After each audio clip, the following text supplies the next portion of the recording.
The Father was doing it for the time being so that he may carry the sin and the curse of the world and become the sacrifice and do away with the sin and redeem people. But he has not forgotten him. He's not going to leave him there in that state and condition. On the third day, God turns his face towards him and smiles at him and raises him from the dead. We are standing on holy ground, and I know that there are angels all around. Let us pray Jesus now. We are standing in his presence on the holy ground. We are standing on the holy ground, and I know that there are angels all around. Let us pray Jesus now. We are standing in his presence on holy ground. We are standing on holy ground, and I know that there are angels all around. Let us praise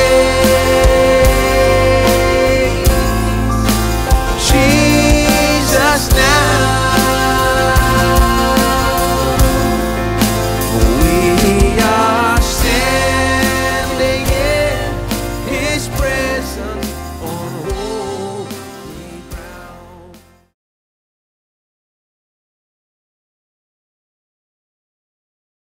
What happened on the cross is not only the bearing of our curse and our sin, it's the burial of our curse and sin, so that we'll never see it again, so that the blessings can flow into our life. This is the way the Bible presents the whole story. So Jewish people, culturally, they believed that the cross was a place where a man who's cursed by God dies. The man died on a cross, he's cursed by God. That's the way they viewed it. So for the Romans, it's a man who committed sedition, the worst crime of the day. You can go against anything, but not against the empire. If you're gone against the empire, you're finished. You'll be hung on a cross, the worst form of death. And for the Jewish people, the worst thing that can happen to you is be cursed by God, and such a man hangs on a tree. This is the way they viewed. Culturally, this is what it meant to them. But when Jesus died, when Jesus was condemned to die on a cross, he never violated any Roman law or any Jewish law. Both the Romans and the Jews were very proud about their law and their system. The Jews were proud about the law that God has given, the 10 Commandments and their ordinances and all that, because it was all divine, God-given. They said there's no other nation that has laws like us.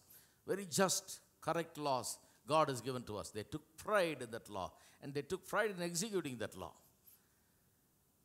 They thought they were superior to all others. Romans thought the same thing. They thought they were a very superior nation. Their law and the system, they were very proud of it. There was some justice in the Roman Empire, and the laws such as you cannot simply beat a person if he is a Roman citizen. You have to take him to court, and the court must punish him and specify how many times he can be whipped. Only that many times he can be whipped. Only by authority of the court you can whip him. You cannot simply beat him. Paul takes those things, those privileges, because he is a Roman citizen. So the Roman government was a very systematic, had a very systematic law on their side, and they took great pride in the fact that they had very decent laws, good laws. There was justice in it. But now look at Jesus' condemnation. It's the worst thing that ever happened. They bring Jesus before the Roman official, the governor, and he inquires him personally and questions him. And then finally he comes to the conclusion that he sees no wrong in this man. This man has done nothing wrong. He calls the Jewish people and tells them, listen, I see nothing wrong with this guy. In fact, I'm going to wash my hands so that, I am not held responsible for killing an innocent man. So he washes his hands. Then strangely, after declaring, I see nothing wrong with this man, he has not violated any Roman law, he hands him over to be crucified, because there is a mob out there that is crying, free Barabbas and crucify Jesus, because of popular demand. Have you ever heard anything like this?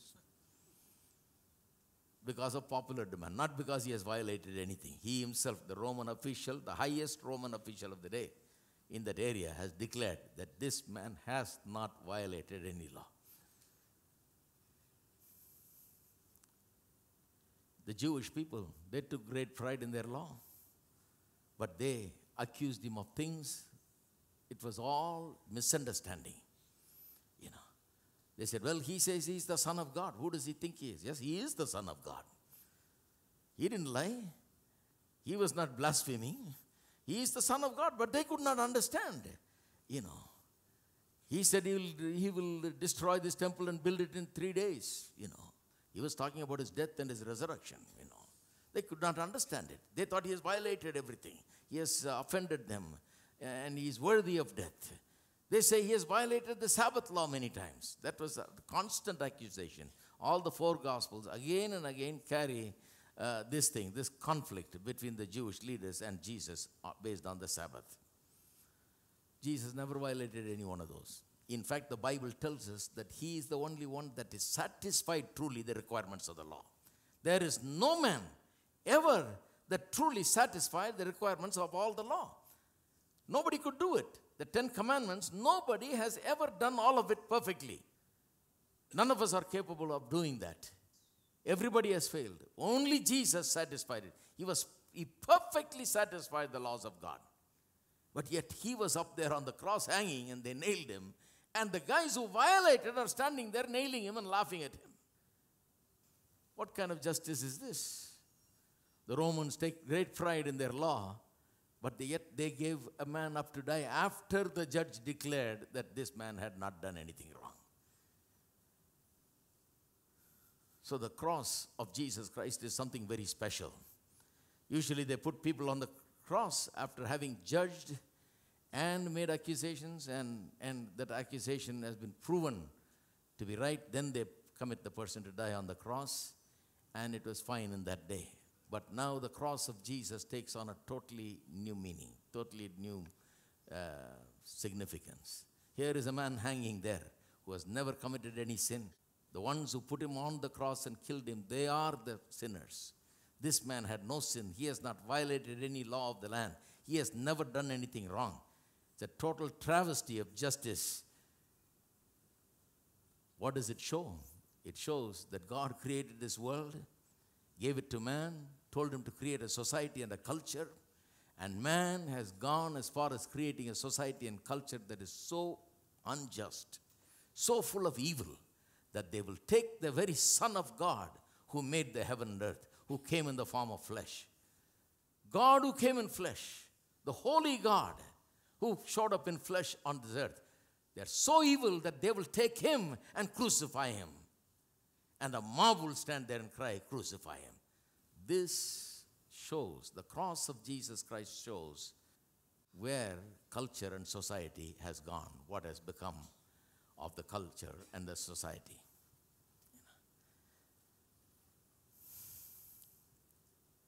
When Jesus hung on the cross,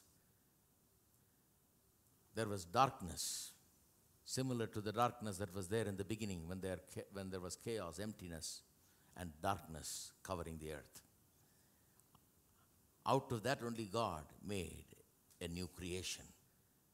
And now, again, God is getting ready to bring about a new creation.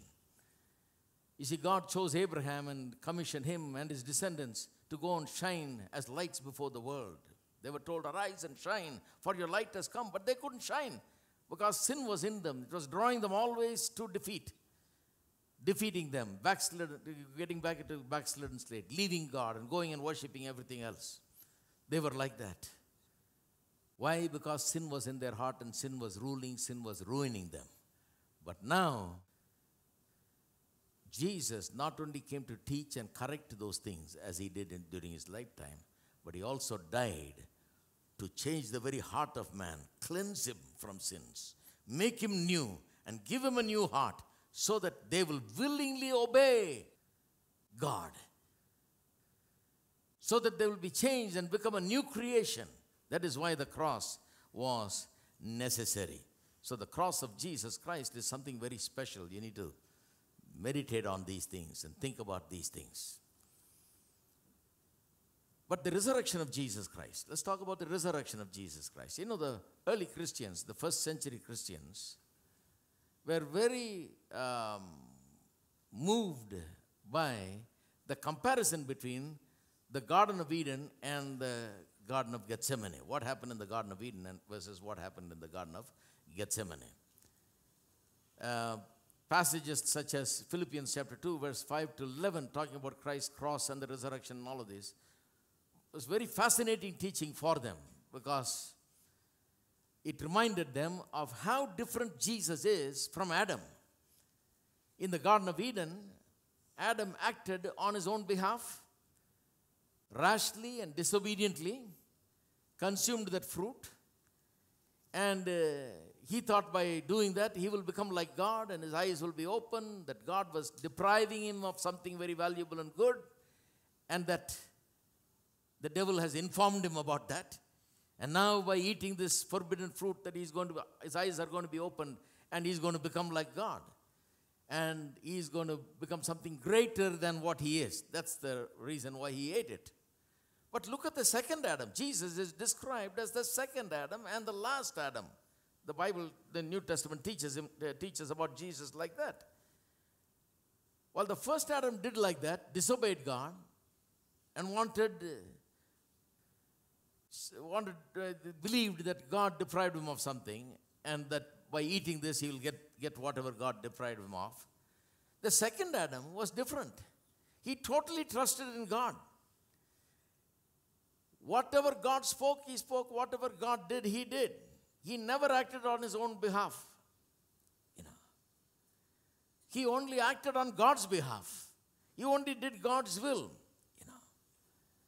The first Adam took God's freedom that God gave him to think and determine and act, and used it in the wrong way and created a different kind of world, a society and culture. But the second Adam set aside all of his human and divine powers, sacrificed all of that in order to do the will of God so that God may be glorified and God's will be done. Total contrast, So the early Christians recognized that the last Adam or second Adam did precisely what the first Adam failed to do. First Adam must have done this, but he failed to do. The second Adam did this. The second Adam declared his dependence on God, but the first Adam declared his independence of God. To look at the dependence of the second Adam, he's now going to start a new race, just like the human race started with Adam. Now he's going to begin a new race. Look at the kind of race that's going to come out from him. As the father is, so are going to be the children. So here is the first person of the new race, of the new creation. Look at his dependence on God. On the cross of Calvary, he cries out, saying, my God, why hast thou forsaken me? Now that is a cry that is recorded in Psalm 22, verse 1. Psalm 22 is about the crucifixion, right? Psalm 22, verse 1 records that, my God, why hast thou forsaken me? So, look at the dependence on God. He has trusted in God. He took on human flesh. He came in the world because God sent him. He did everything that God did. He spoke everything that God spoke. He did the works of God. Now he's on the cross. And all of a sudden he finds himself carrying the sin of the world and the curse of the world. And he looks up and God is turning his face away from him. The Bible says that God is one who cannot even look upon sin. He is so holy. So because he's now become the sin bearer and the curse bearer, God turns his face away from Christ. And Jesus looks at the Father, turning his face away. And then he cries out, my God, why hast thou forsaken me? Dependence on God now has resulted in God literally forsaking him to die on the cross, literally turning his face away. But still he trusted in God. Still he gave. See, no man can take my life, he said, unless I give it. He could have gotten it back, but he did not. He suffers through that. He realized, says, God turned his face away. God doesn't want to have anything to do with him because he's now bearing sin and curse. And he hangs on the cross. He's ready to go through even that and still trust God, that God will do the best. Even after he goes through this horrible thing, that the end will be good, that God will come through for him. So he cries out, my God, why hast thou forsaken me? But then, in verse 24 of Psalm 22, there is the good ending. The psalmist prophesies what happens on the cross. He says Jesus will be crying out like this, saying, my God, why hast thou forsaken me? But in verse 24, he talks about what will happen in the end. Verse 24, the later part of verse 24 says, nor has he hidden his face from him, but when he cried to him, he heard. When he cried to him, he heard. Jesus cried from the cross, and his prayer or his cry did not go unheard. For the moment, it seemed like it went unheard as the Father turned his face away from him. And the psalmist says he has hidden his face from him, nor has he hidden his face from him. It looked like he has turned his face away from him, but really did not. The Father remembered him. The Father loved him. The Father cared for him. The Father was doing it for the time being so that he may carry the sin and the curse of the world and become the sacrifice and do away with the sin and redeem people. But he has not forgotten him. He's not going to leave him there in that state and condition. On the third day, God turns his face towards him and smiles at him and raises him from the dead. What a risk. Now, if you were called to do this, say, come, and you'll have to die. You'll say, what if you didn't raise me up again, What if you just didn't show up in time to get me back up? Jesus never doubted for one moment that God would raise him up. He believed totally and fully that God will indeed raise him up, that he will not leave him there.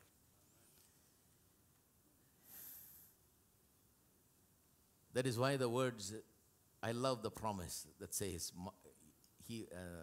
for he has said, I will never leave you nor forsake you. Right? Hebrews chapter 13. He remembers the promise that was made to Moses in the beginning. He says, for he has said, who has said? God has said, I'll never leave you nor forsake. How precious is that promise? God had promised Jesus that he will never leave him nor forsake him, that he will raise him on the third day. That is why he said, destroy this building, this temple. I will raise it up on the third day. He was confident that on the third day, he was going to be risen again. He knew that he will be again glorified and be at the right hand of the Father. He was so full of faith concerning that. He believed that because the Father has said it, he will do it. And how meaningful the promise of God becomes for all of us. That promise particularly where he said, I'll never leave you nor forsake you. The author of the book of Hebrews understands that promise. he is ministering with that promise to the troubled people, the Hebrew Christians, people who have turned to become Christians from Judaism. They are facing troubled times and persecution. He is writing to them. He says, for God has said, I'll never leave you nor forsake you. It seems like God is not looking at you. God doesn't care about you. It's where you say, where is God? He says, he has said, I'll never leave you nor forsake you. And then he says in the next verse, verse 6 in chapter 13 of Hebrews, he says, therefore, we shall say, the Lord is my helper. I am not afraid. What shall man do unto me? He says, the Lord has said that, so confidently you speak that. Confidently you speak that. On many occasions I have preached this thing. Every time it comes out, with such power, that promise. Because I realize as I study these kinds of things, how true that promise is. That you can literally do the will of God and completely abandon yourself in Him and do His will and go where He sends you to go and do what He sends you to, tells you to do and be what He tells you to be. If He has promised, He will never forsake you, no matter what. I'll never leave you nor forsake you, He said. Therefore you shall say, the Lord is my helper. Oh, I am not afraid. What shall man do unto me, or what shall any circumstance do unto me? Let's all say it. He has said, I will never leave you, nor forsake you. Therefore, I will say, the Lord is my helper. I will not be afraid. What shall man do unto me? Now, I'm sure a lot of people will say, well, how do you believe that? You're sure that the Lord will never leave you? I am sure that the Lord will never leave me, because here is the proof. He sent His Son Jesus and told Him to go die on the cross, take on human flesh, go into the world. How boldly He leaves everything, forsakes everything, gives up His divine power, and comes as a man, fully confident in God that God will stick with him and be with it through it all. And then dies on the cross, ultimate obedience. He's ready to even give His life on the cross. He closes His eyes saying, Father, into your hands I commit my spirit. Because He knows that He's closing His eyes, but third day He's going to raise him up. Even today, every Christian that dies and finishes his life on the earth, in the last moments when he closes his eyes, he closes with confidence of the resurrection. The one who raised Jesus from the dead will also raise us up. That's a confidence that we all have. We close our eyes with that confidence because we know that He will never forget us. The people that put us in the grave may forget, but He will never forget. He knows exactly where we are. He'll come after us because we are His property. We belong to Him.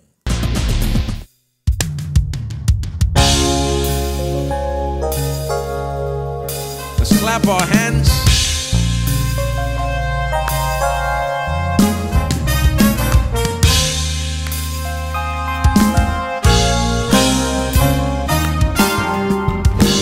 Everybody clap your hands a little bit.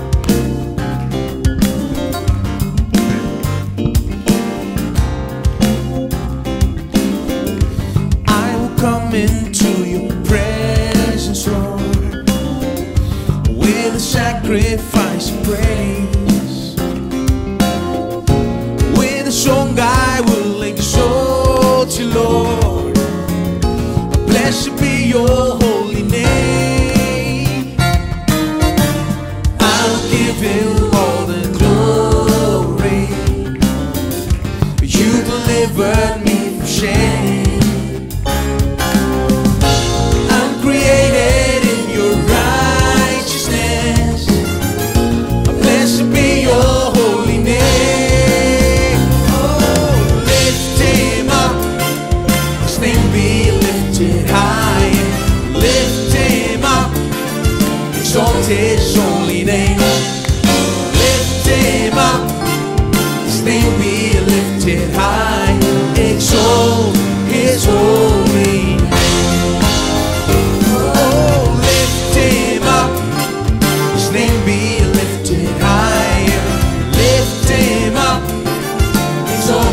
holy name.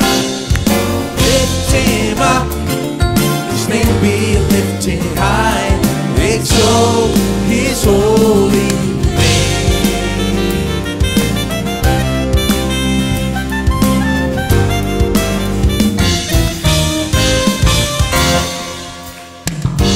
I will come into your presence, Lord, with a sacrifice of praise. With a song I will exalt you, Lord. Blessed be your holy name. I will give you all the glory. You delivered me from shame. I'm created in your righteousness. Blessed be your holy name. Oh, lift him up, his name be lifted high. Lift him up, exalt his holy name. Lift him up, his name be lifted high. Exalt his holy name. Oh, come on and lift him up. Lift him up, his name be lifted higher. Lift him up, exalt his holy name. Come on and lift him up, his name be lifted high. Exalt his holy name.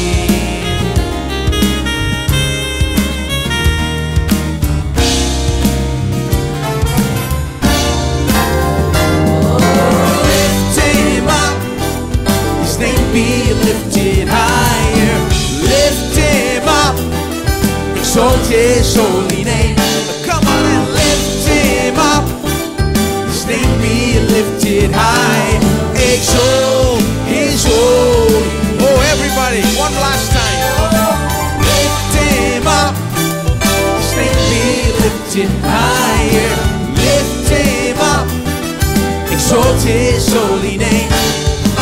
Lift him up, his name be lifted high. Exalt his holy name. Exalt his holy name. Lift him up. Oh, lift him up. Clap your hands and praise the Lord.